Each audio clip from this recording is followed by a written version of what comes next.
Welcome to Nair's Epigenetic Wellness. I'm clinical psychologist Ajit Kumar Nair, and today we're looking at a hidden struggle that affects our most caring, dedicated people. Imagine a pitcher of water. You pour a glass for your family, a glass for your friends, and a glass for your coworkers. You keep tipping that pitcher, taking care of everyone else's thirst, until it's empty. Think about someone like Maya. She's an extra miler, the person everyone relies on. She takes extra work shifts and answers phone calls from distressed friends at 2 a.m., and she's the first to volunteer for any task. Maya's heart is in the right place, but she's attempting something physically impossible. Ignoring her internal water level, she tries to sustain others with resources she no longer has. Why does Maya keep pouring when she's clearly running dry? It's because helping others feels deeply rewarding. Deep down, she wants to feel valued. That desire triggers a biological response in her brain. Every time Maya does a favor, her brain engages its reward center, releasing a surge of dopamine. Psychologists call this the helper's high. This chemical rush can become addictive, trapping Maya in a cycle of giving, where she ignores becoming dangerously depleted. This biological reward system is so powerful that it often masks the early warning signs. It hides her emotional and physical exhaustion until it's almost too late.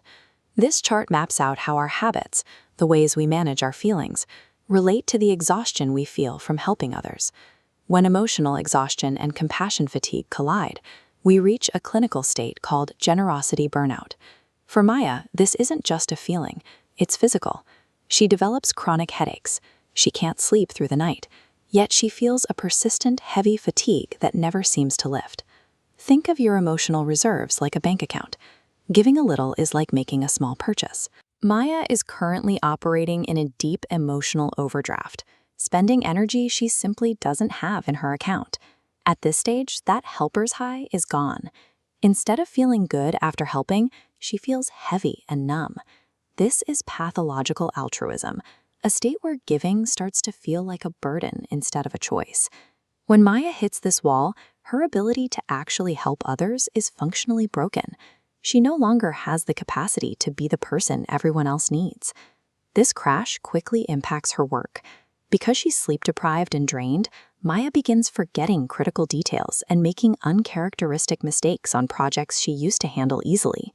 This happens because the brain's executive function, the part that helps us plan and focus, loses its cognitive bandwidth when the body's physical battery is dead. Then things change at home. Maya starts to feel intense resentment toward the people she once happily helped. She begins to view their needs as a series of demands. That resentment leads to snapping at family members. She finds herself damaging the very relationships she was trying so hard to protect. By trying to save everyone else, Maya has accidentally created a crisis. Now her professional life and her personal life are both in jeopardy. The way out is to become a smart giver. A smart giver doesn't stop caring. They simply evaluate the cost and impact of their generosity before they act. You can start with the pause rule. Before saying yes to a new request, take 10 seconds to ask yourself, do I actually have the energy for this right now? It's the oxygen mask strategy. You must care for your own basic needs, sleep, health, and safety, as a prerequisite for helping anyone else. Reframing self-care is essential. It's a maintenance requirement that keeps your pitcher full enough to be useful to others in the long run. Many of us fear that saying no will hurt our relationships, but boundaries actually protect those connections by preventing them from being poisoned by bitterness and exhaustion. Start with gentle limits. This might mean not responding to late-night texts or stepping back from extra tasks to ensure you can recover. Remember, being kind to yourself is the only way to remain kind to the world. Sustainability is the key to true generosity. A full pitcher is a tool you can use to help others. An empty pitcher eventually becomes a burden to everyone.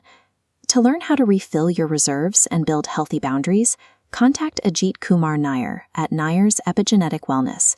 Let's make sure your pitcher stays full.